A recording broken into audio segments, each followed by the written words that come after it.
Estamos en el programa de Leyes y Justicia. Nos encontramos con el doctor Víctor Castelón, que nos trae un tema muy interesante de la historia de nuestro país. Él es especialista en historia del derecho mexicano. Él ha analizado muy bien la historia en las elecciones. Creo que tiene mucho que decirnos, mucho que aportarnos. Bienvenido, doctor. Muchísimas gracias, doctora. Muy buenas tardes a esta casa. Gracias por acogerme nuevamente. Y pues bueno, vamos a disertar un poquito, esperando que sea de interés de todo, Lagra. Sí, muchísimas gracias por estar con nosotros. Nos va a ayudar y a colaborar con nosotros para hacer un recuento histórico de cómo se han dado las elecciones en nuestro país. Bueno, muy bien. Evidentemente, las elecciones, como surge el Estado mexicano, que surge como imperio en 1821, ya siendo independiente, claramente no había un contexto electoral. De lo que se trataba aquí era un proyecto de generar una clase política limitada, reducida a una familia, que acusara cierta estirpe y que determinara a través de esta su legitimidad. Por lo tanto, no podía darse, al menos en lo que venía siendo el liderazgo del Ejecutivo, una elección, pero sí en lo que venía siendo los representantes del Congreso. En los representantes del Congreso se manejaba lo que venía siendo una elección que era indirecta en tercer grado, situación que se replicó en la Constitución de 1824 y en la de 1836, y pues bueno, las bases orgánicas de 1843 ni las cuento porque francamente no fue otra cosa más que legitimar el ejecutivo caudillil que estaba viviendo el santanismo, ¿no?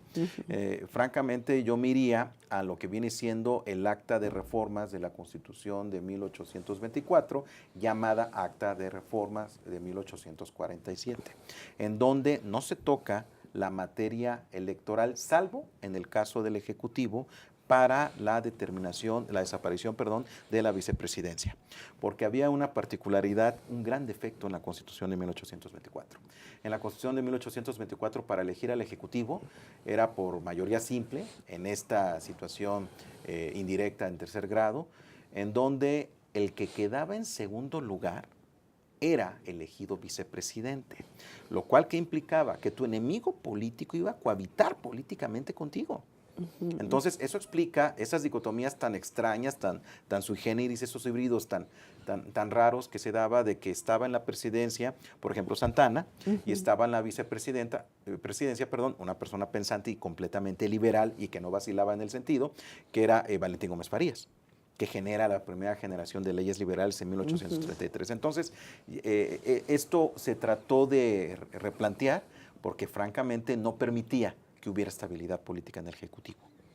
Pero bueno, yo a veces cuando me pongo a analizar esto, pienso que era bueno, porque desafortunadamente, sobre todo los últimos presidentes, pues no ha habido ningún crítico, nadie que le diga, oye, piénsalo, reflexiónalo, Sí, no, claro. no te dejes llevar así por las emociones. Y yo creo que ayudaba a reflexionar. Sí es cierto, había una cierta confrontación, pero ayudaría un poco, ¿no?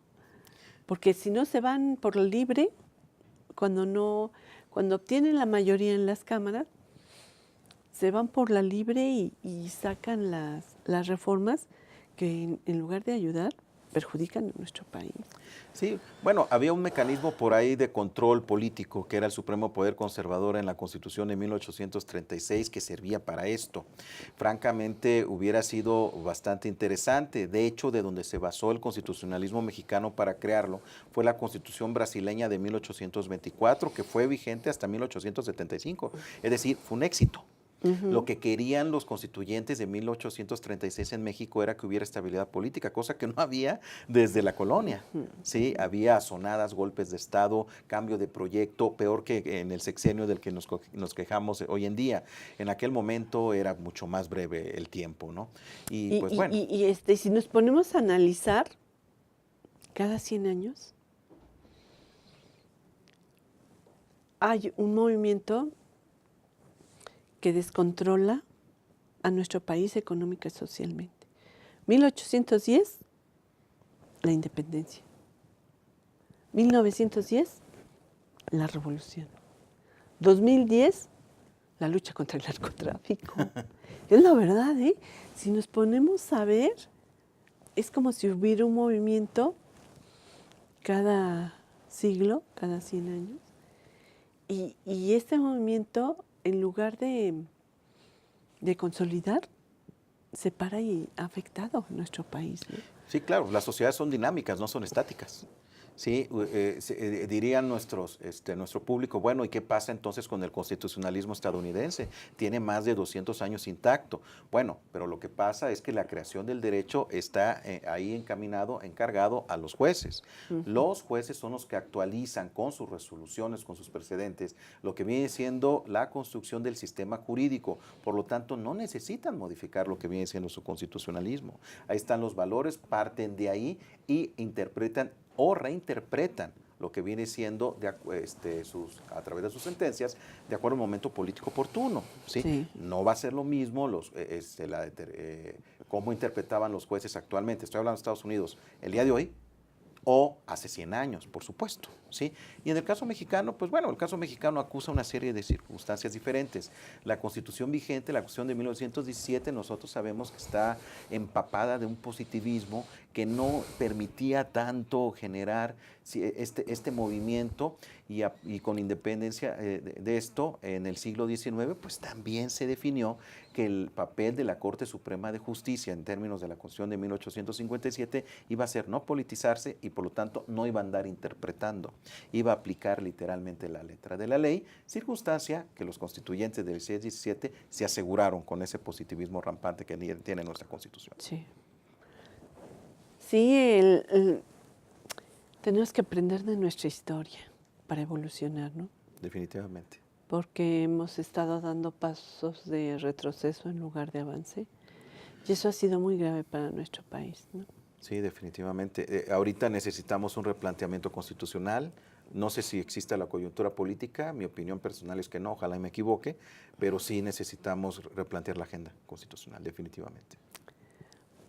La Constitución es tan grande, o sea, es como un árbol, ¿no? Sí lo hemos ido agrandando el árbol y todas las materias, hay que decirlo así, porque es la verdad, todas las leyes tienen su base en los artículos constitucionales. Entonces, no podemos quitar el árbol porque se caen todas las ramas, que son todas las leyes y las instituciones que rigen nuestro país. Pero sí podemos crear reformas importantes para poder reforzar ese árbol, que además es nuestra estabilidad social. Pero por supuesto, en el contexto de la Constitución de 1917, hay que ver en materia electoral qué fue lo que se planteó. Se planteó estabilidad política, no inclusión democrática. Estamos hablando de una población de 10 millones de habitantes en donde el 90% por lo menos eran analfabetas, ni siquiera que supieran leer, escribir y tuvieran conciencia política y decidieran no participar, sino eran analfabetas, es decir, no tenían ni idea de lo que estaba ocurriendo, ¿sí? Sin embargo, ese movimiento fue inclusivo porque integró grupos sociales que tradicionalmente no habían participado en lo que viene siendo la agenda pública, quiero decir esto, la Constitución. El problema actual, si me lo permite, doctora, viene siendo que las reglas del juego político es lo que está generando que la clase política se desarrolle, que obedezca a este tipo de reglas, no lo que viene siendo el planteamiento jurídico. Está bastante divorciado, está bastante apartado. Necesitamos cambiar las reglas del juego que fueron planteadas en el sistema de Estado postrevolucionario con partido único. Este hiperpresidencialismo que pues tuvo su razón de ser, pero que ahorita se tiene que replantear. Sí. ¿Sí? Me parece que esta elección es una lección de esa situación, esta última elección. Y bueno, hay que volver a marcar la división de poderes, que también es muy importante. Y la ubicación de los órganos autónomos. Sí. ¿Qué vamos a hacer con ellos? ¿Dónde van a estar? ¿En qué contexto? ¿Se justifican? ¿No se justifican? ¿Qué objetivos tienen? Todo esto. Hay que ver si efectivamente los órganos autónomos están pues deben de ser autónomos o pueden regresar a lo que viene siendo su origen, o en su defecto hay un manejo político que no tiene nada que ver con la satisfacción de los objetivos del Estado. Francamente, sí creo que esto transita por lo que quiere el Estado mexicano. ¿Cuál viene siendo la conformación del Estado mexicano y a qué aspira? En base a eso tenemos que hacer nuestra construcción constitucional. Sí, porque como los organismos autónomos, hay que hacer un replanteamiento importante para ver si siguen siendo autónomos, se les hace desconcentrados, descentralizados, etcétera. Hay que ver qué es lo que le conviene más al país. Yo creo que hay que actuar ya es necesario actuar con nacionalismo. Sí, claro. Porque digo, pues por ejemplo China empezó a actuar con nacionalismo y se levantó. Y ahorita está por ganarle a Estados Unidos en ese gigante económico, ¿no?, que se está convirtiendo China. Sí, claro. De hecho, parece que el mensaje es un regreso al nacionalismo. A nivel mundial, en Occidente, estamos viendo un regreso al nacionalismo. Este concepto neoliberal de aldea global está tendiendo a desaparecer. Sí. Y eso se está reflejando en lo que vienen siendo las estructuras de poder, entiéndase constitucionalismos. Veamos el constitucionalismo latinoamericano, las figuras que tienen. Hay una preocupación por incluir a los grupos. Es verdad, hay un tema también de legitimidad para la clase gobernante, pero finalmente, de la forma que sea, pero se están incluyendo grupos sociales que tradicionalmente habían sido marginados, automarginados o marginados por parte de quien generaba esto. Debemos recordar que esto también pasa por el tema, o transita por el tema de la dominación, la clase política que llega y que trata de perpetuarse en el poder, ¿no? No hay proyecto político que no plantee esta situación, por más purista que pareciera, ¿no? Vamos a ver qué sucede ahorita. Seguramente, porque esto ya pareciera que es institucional, después de esta elección viene una gran reforma electoral. Sí, viene una gran reforma electoral, pero la verdad, sí funcionó lo que tenemos. En estas últimas elecciones, sí funcionó, porque fue, pues, una elección pacífica. Se pensaba y se tenía mucha preocupación, muchísima preocupación, qué iba a pasar en estas elecciones, ¿no? Teníamos un candidato con mucha experiencia, preparándose 18 años, creo, ¿no? Uh-huh. Sí. Entonces, como recorrió todo el país, fue conquistando y convenciendo. Y finalmente tuvimos una elección así apabullante en cuanto a los votos, ¿no?, con el candidato presidencial. Y todo esto movió la estructura de tal manera que obtuvieron la mayoría, pues, en casi todas las diputaciones, senadurías y demás. Vamos a un corte comercial y regresamos. Muchísimas gracias. ¿De qué al contrario?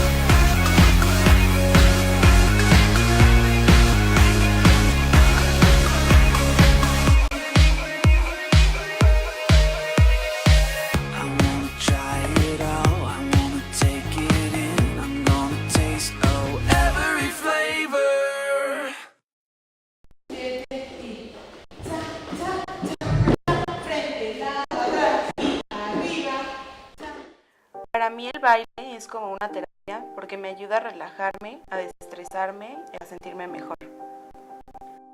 Cuando era estudiante estuve becada por el taller de baile y al terminar la licenciatura me ofrecieron quedarme como maestra de danza y acepté de inmediato. Más que un trabajo, lo veo como una forma de regresarle a la institución el apoyo que en algún momento me brindó. Estudié psicología porque siempre me ha gustado ayudar a las personas que están a mi alrededor. Actualmente estoy haciendo una investigación con cuidadores primarios de pacientes con cáncer y esta experiencia me ha llevado a plantearme nuevos horizontes en lo profesional. Soy Carla Fernández y uní la psicología y la danza para ayudar a que la gente se sienta mejor. UNILA es más.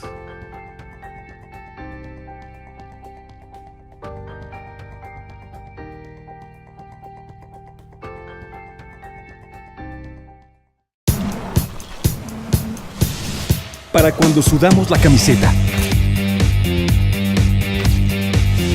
Para los que tenemos una vida intensa.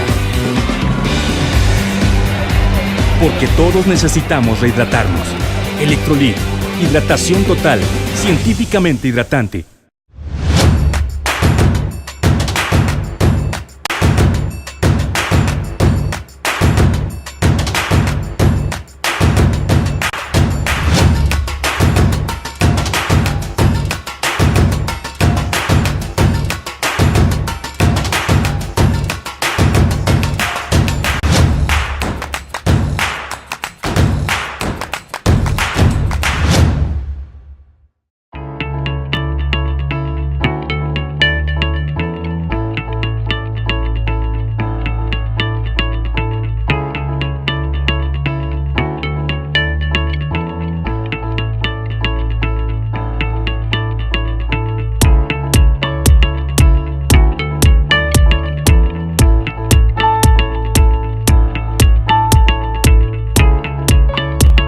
Estamos seguros que construyendo a través de la gente podremos trabajar y sobre todo contribuir en los resultados de su negocio.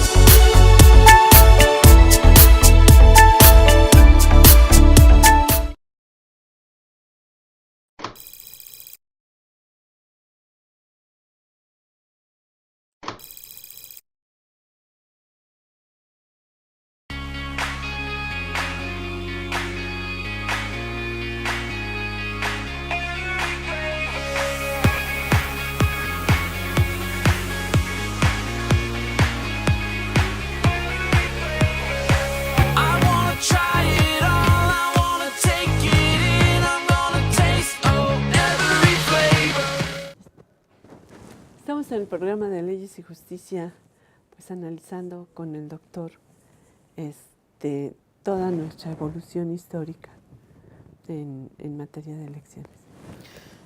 Sí, bueno, a mí me parece que el parteaguas es la Constitución de 1857, que en términos generales, pues francamente es cuando se funda el Estado mexicano con un proyecto de nación específico, el cual tiene que ver con la clase política que estaba ejerciendo el poder en aquel entonces y que tenía un proyecto muy claro. Con independencia de las afinidades o desafinidades que podamos tener al respecto, era muy claro su programa. Y aquí se genera lo que viene siendo una elección muy interesante, porque en los tres poderes, ¿sí?, tanto el ejecutivo, el legislativo como en el judicial, se replantea una elección semidirecta en primer grado, ¿sí?, tipo Estados Unidos actualmente para el ejecutivo, ¿sí?, tanto en lo que viene siendo el Congreso y los miembros, los ministros de la Corte Suprema de Justicia. Maravilloso. Sí, sí, sí. Además, una pregunta, doctor, porque me gustaría saber tu lectura, tu análisis. Yo lo he leído en varios autores y quiero que pues tú que te dedicas muchísimo más profundamente a esto, ¿será verdad que la Constitución de 1857 fue obviamente un presente muy importante y que la de 1917 es una reproducción?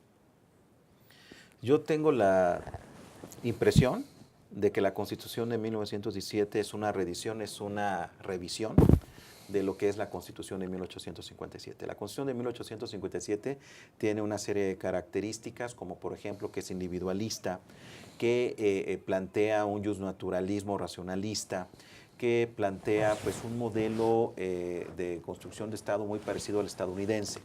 La Constitución de 1917 reconstruye, retoma lo que viene siendo ese modelo y le hace una serie de agregados y adaptaciones para fortalecer una serie de instituciones. Me explico, primariamente y sobre todo, y lo más importante, el Ejecutivo. ¿Sí? Las 32 reformas que tuvo la Constitución de 1857 en sus 60 años de vigencia fueron para fortalecer, 30 fueron para fortalecer el Ejecutivo. ¿Sí? En el caso de lo que viene siendo el constituyente del 17, la iniciativa era de Carranza. Carranza quería estabilidad política y eso él pensaba que la única manera de lograrse iba a ser en una sociedad como esta, con un poder completamente vertical. Esto es, con un presidencialismo muy fuerte, no el presidencialismo estadounidense que está controlado por el Poder Judicial, ¿sí? Por el tema de lo que viene siendo el control de la constitucionalidad, no, sino por lo que viene siendo aquí un presidencialismo sin límites. Hay muchas lecturas que establecen que nosotros, los antecedentes monárquicos han generado que nosotros seamos aficionados a los regímenes totalitarios y este tipo de tentaciones de concentración de poder. Pues más que tener antecedentes de monarquismo, yo lo que me atrevería a decir es que la construcción de la sociedad mexicana desde la colonia se ha marcado o se ha caracterizado por seguir estructuras de poder completamente vertical. ¿Sí? Yo no sé si monárquicas o no. Lo que sí me parece, o esta es mi impresión, puedo equivocarme, que francamente trata de reproducir patrones que no son los que, por ejemplo, se plantean en la Constitución del 57, que ya es un poquito más inclusiva. De hecho, en la Constitución del 57 se habla más de democracia que en la del 17. En la del 17 no se habla de democracia. Porque ya se buscaba como un poder más fuerte, ¿no? Una concentración del poder. Pero los grandes constitucionalistas, y sí estoy de acuerdo, son los de 1857. Sí, claro. Porque ellos ponen las bases, toda la estructura, para que surja la de 1917, pues, que fue una constitución preciosa, con un carácter eminentemente socialista, protector de las clases sociales débiles, como son los campesinos, los trabajadores, incluso las mujeres, o sea, protegiendo. Pero las bases, la esencia, el espíritu, sí surge en el 57. Sí, no. La discusión que hace Ponciano Arriaga, por ejemplo, sobre lo que viene siendo el tema social es impresionante, es muy profundo e inspiró a los constituyentes del 17. De hecho, su sobrino, Cándido Arriaga, genera lo que viene siendo la Liga Ponciano Arriaga, de la que forma parte ni más ni menos que los hermanos Flores Magón.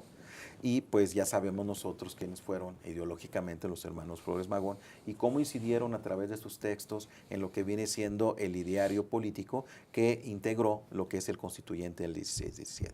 Definitivamente hubo una transmisión de conocimiento y aquí sí hubo un replanteamiento. Hay que ser también un puntilloso con el tema de que, pues bueno, como se dan todas las coyunturas políticas, es por algún interés particular, y aquí el interés se llamaba Álvaro Obregón, que traía un proyecto de Estado, Álvaro Obregón. Y lo que planteaba su grupo era la perpetuidad en el poder y comenzar a construir lo que venía siendo una circunstancia de redes muy tipo Porfirio Díaz, pero pues aquí en San Ángel le dijeron 12 balas que no podía continuar con ese proyecto. Sí, no, es que algo que sufrió mucho en nuestro país, y por eso yo creo que es más partidario de la paz, fue en esa época pre-revolucionaria y revolucionaria. Sí. Porque ahí se mataban unos a otros tremendamente. Sí, claro. Por el poder. Sí. Había una serie de muertes sucesivas para llegar a tener el poder. También a Pancho Villa y a Zapata los mataron por lo mismo, ¿no? Sí.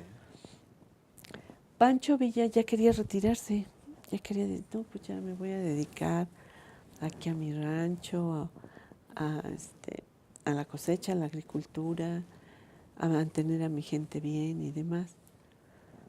Pero Pajés llegó a entrevistarlo en un momento y él le ofreció hospedaje por 3 días, porque dijo, no van a hacer una síntesis de mi vida en tan poco tiempo, pues quédense. y se quedaron comiendo, y se hospedaron ahí, se les dio un tratamiento realmente excelso, y se le ocurrió a Pagés, después de estar ahí con él y de sacar la entrevista y la biografía de la vida de Pancho Villa, decir, bueno, le preguntó, ¿quieres ser presidente?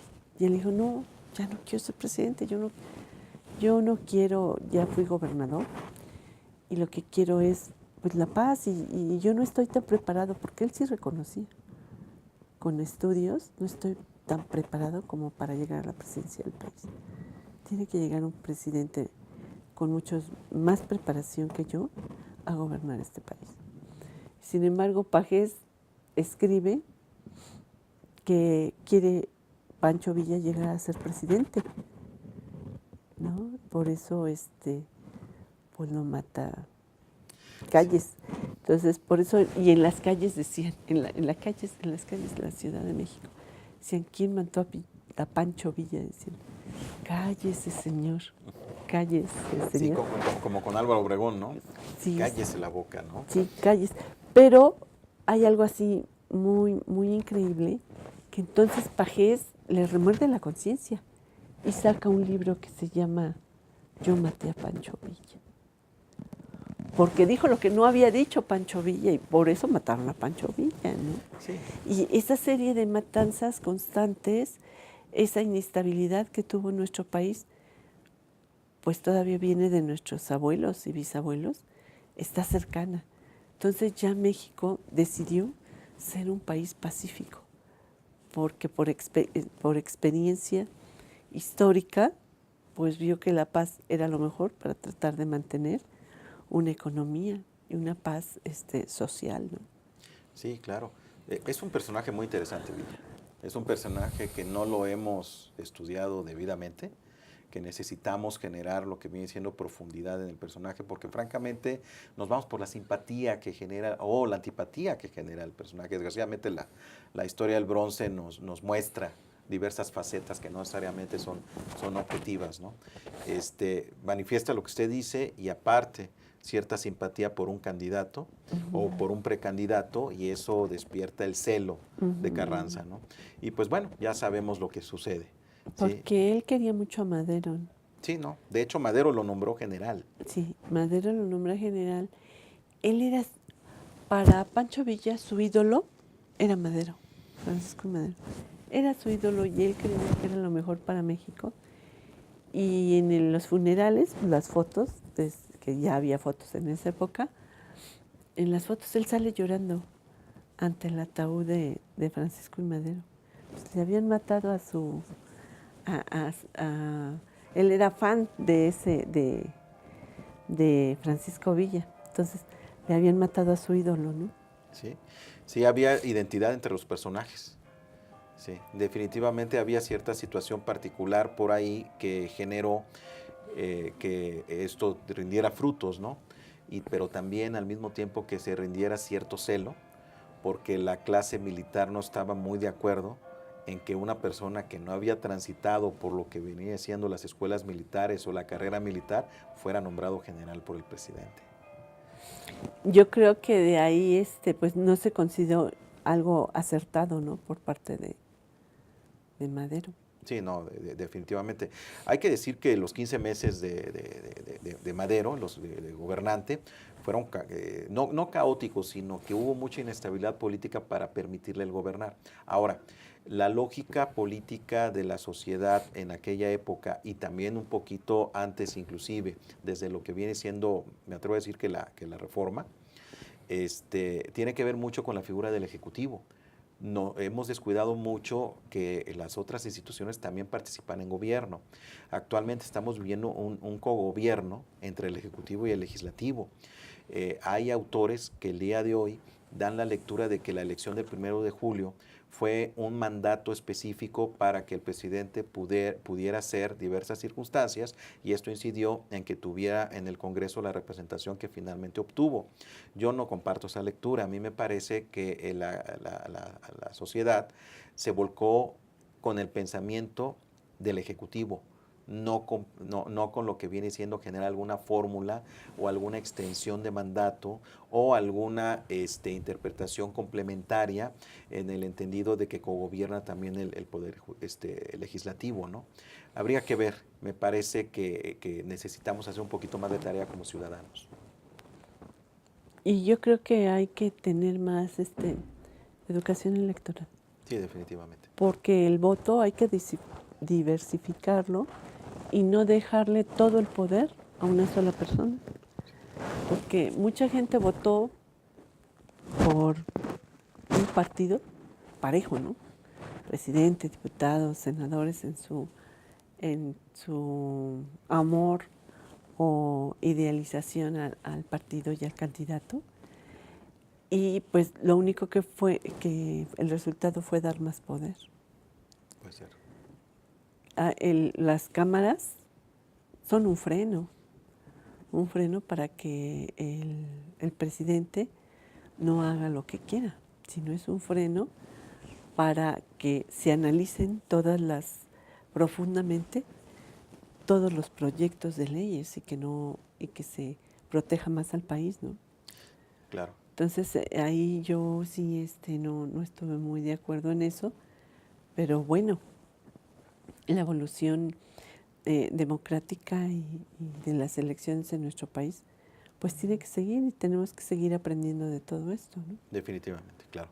Sí, de hecho el proyecto del Estado postrevolucionario y sobre todo la conformación del régimen de partido de Estado generado por lo que viene siendo Plutarco Elías Calles, esa transición maravillosa de lo que viene siendo el México de los caudillos al México de las instituciones, sí. Ese restablecimiento del corporativismo del cual francamente nunca nos divorciamos porque México nunca ha dejado de ser un Estado corporativo, sí, siempre ha sido un Estado corporativo, ahora a través de una gran corporación llamado Partido Político de Estado. Sí, sí, muy importante.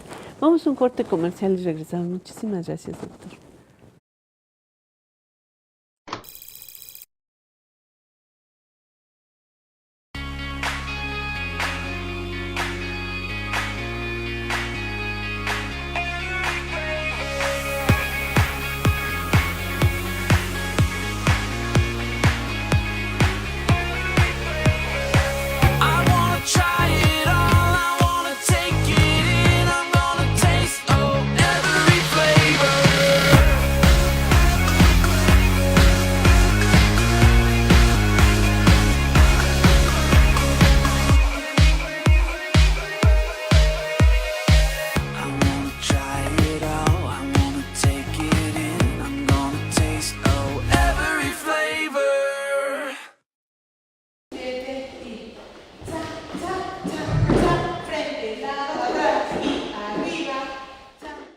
Para mí el baile es como una terapia porque me ayuda a relajarme, a desestresarme y a sentirme mejor.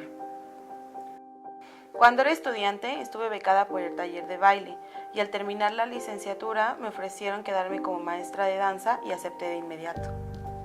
Más que un trabajo, lo veo como una forma de regresarle a la institución el apoyo que en algún momento me brindó. Estudié psicología porque siempre me ha gustado ayudar a las personas que están a mi alrededor. Actualmente estoy haciendo una investigación con cuidadores primarios de pacientes con cáncer y esta experiencia me ha llevado a plantearme nuevos horizontes en lo profesional. Soy Carla Fernández y uní la psicología y la danza para ayudar a que la gente se sienta mejor. Unila es más.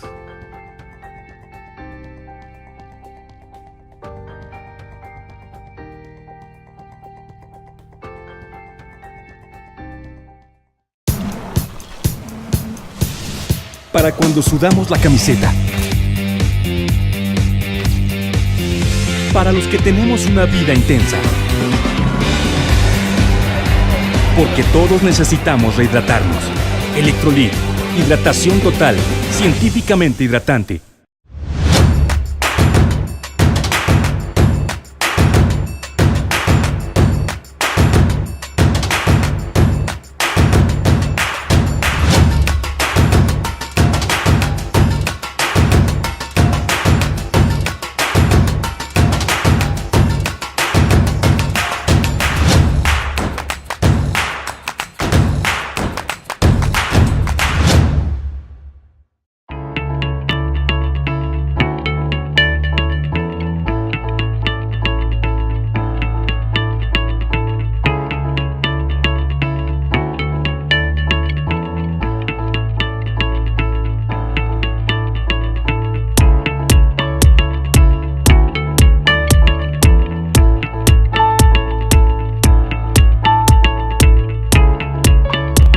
Estamos seguros que construyendo a través de la gente podremos trabajar y sobre todo contribuir en los resultados de su negocio.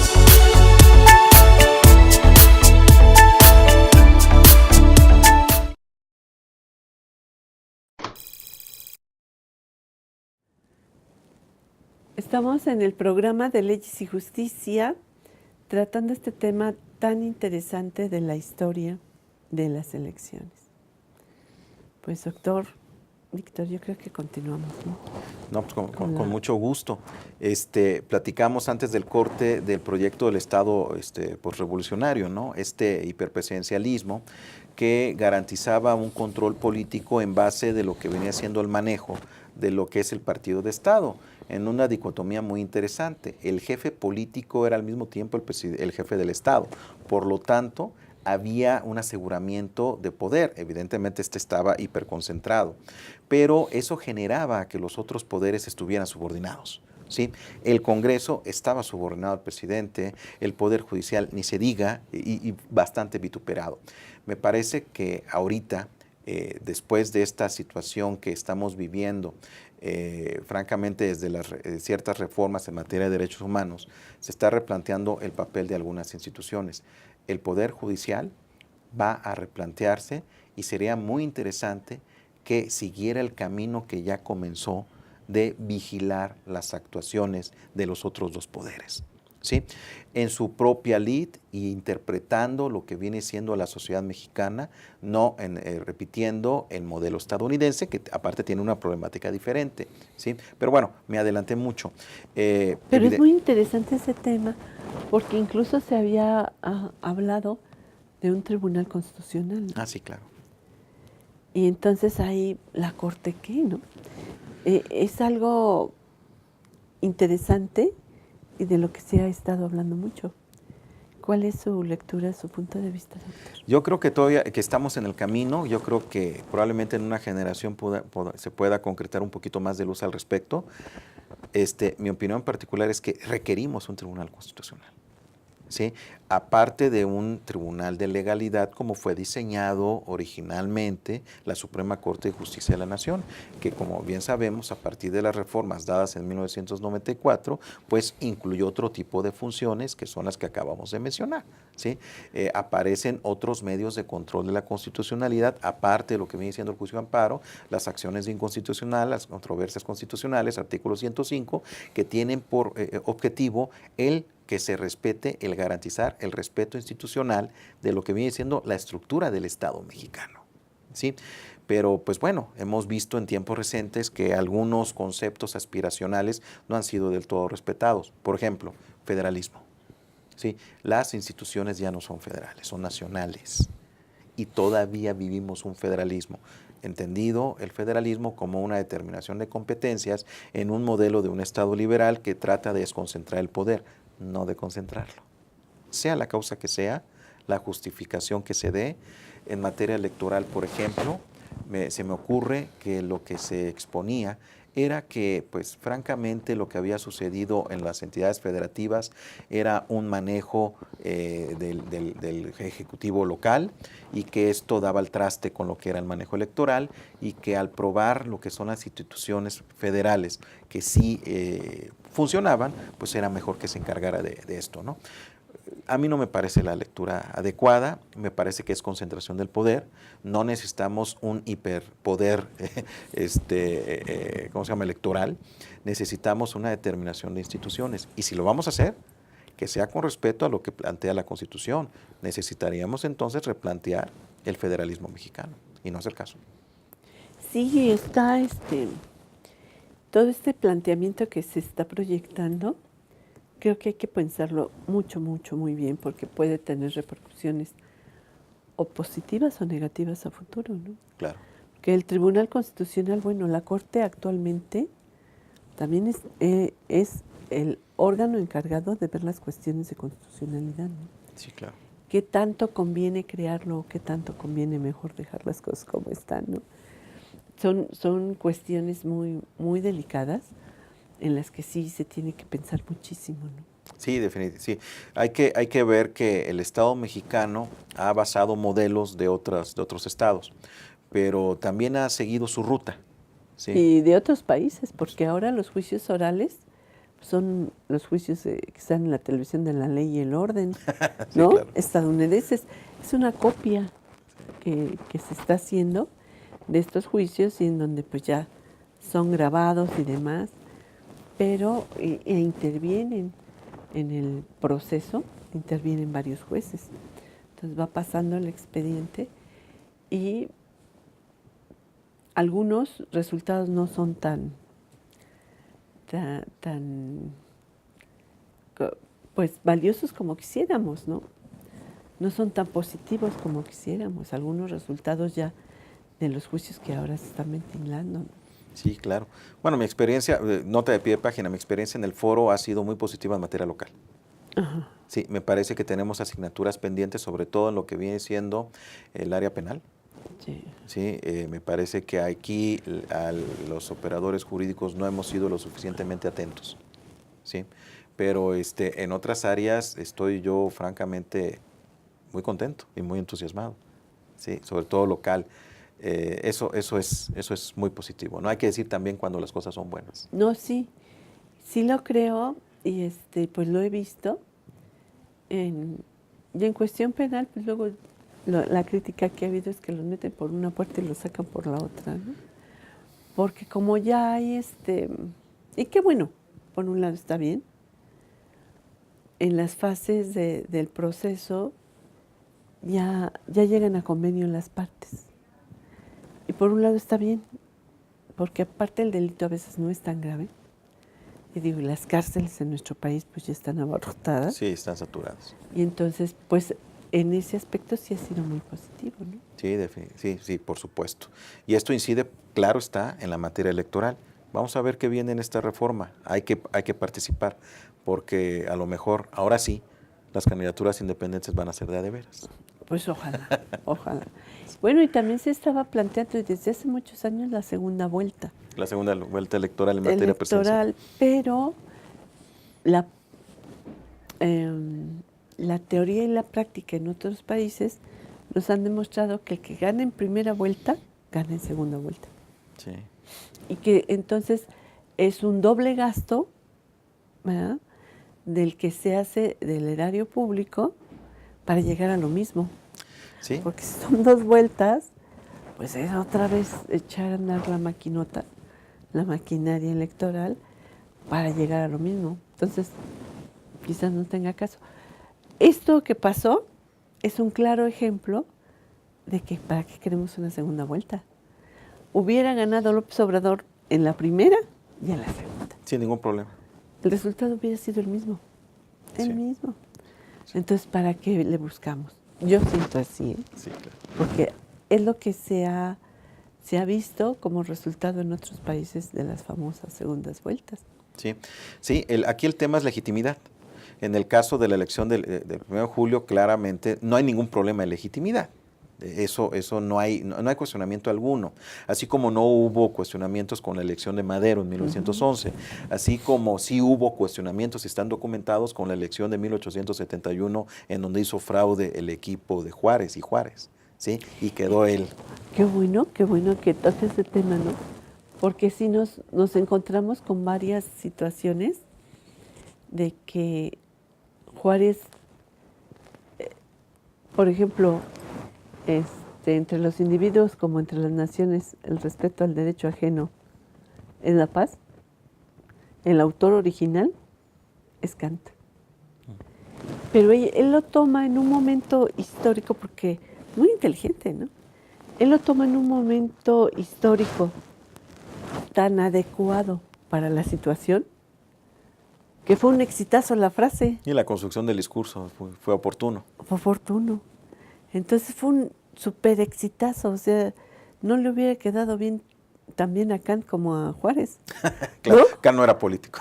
Sí, claro, Kant no era político, es más, ni se hubiera sabido. Claro. ¿No? En cambio lo hace Juárez, y pues, una super frase actualmente, ¿no? Sí, claro. Entre los individuos como entre las naciones, el respeto al derecho ajeno es la paz. Sí. Entonces Juárez tenía sus cositas, porque no anduvo en la frontera escondiéndose de sus enemigos. Anduvo haciendo pacto allá con nuestros vecinos para llegar a ser presidente aquí.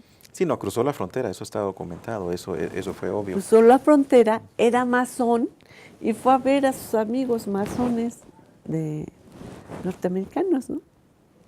Entonces llegan a acuerdos y llegan incluso a hacer pactos y llega él a ser presidente de México, ¿no? Sí. Hizo muchas cosas buenas, pero también hizo muchas cosas que dices, pero ¿cómo, no? Hay que mencionar los personajes como fueron. ¿Cómo fueron?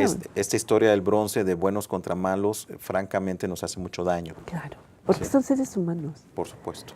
Todos nuestros héroes, que sí tenemos héroes de veras, fueron seres humanos, con defectos, con virtudes, y fueron, por eso son de carne y hueso, ¿no? Claro.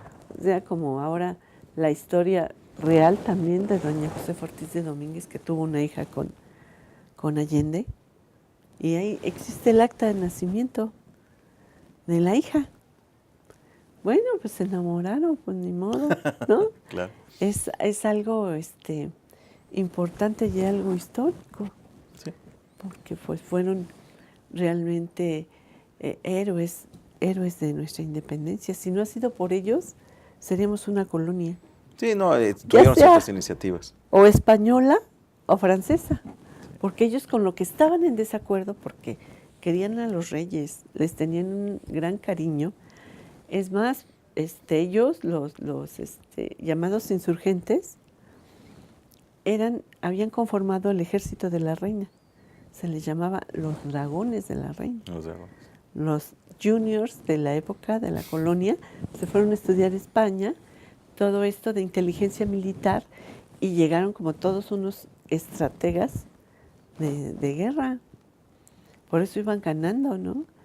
Y pues tenían vemos esos retratos y demás pinturas que hay de ellos, en los que tenían un súper traje muy elegante, y pues porque eran los dragones de la reina. Lo que ellos no querían era que la Nueva España pasara a formar una colonia francesa, que ellos no querían a Francia para nada, ¿no? Los consideraban como ateos. Y la religión católica y los reyes españoles sí tenían mucha influencia, e incluso de cariño. Por eso Miguel Hidalgo dice, viva México y viva el rey Fernando VII, ¿no? Sí. Refiriéndose al rey español. Sí. Entonces, pues hay que tomar en cuenta que eran seres humanos, Sí. que tenían sus ideales muy especiales, que ahorita, no, pero ¿cómo hicieron eso? No, pues lo sentían así en su corazón, por eso lo hicieron, ¿no? Sí, no, claro. De hecho, tan es así que los que combaten la independencia terminan consumándola.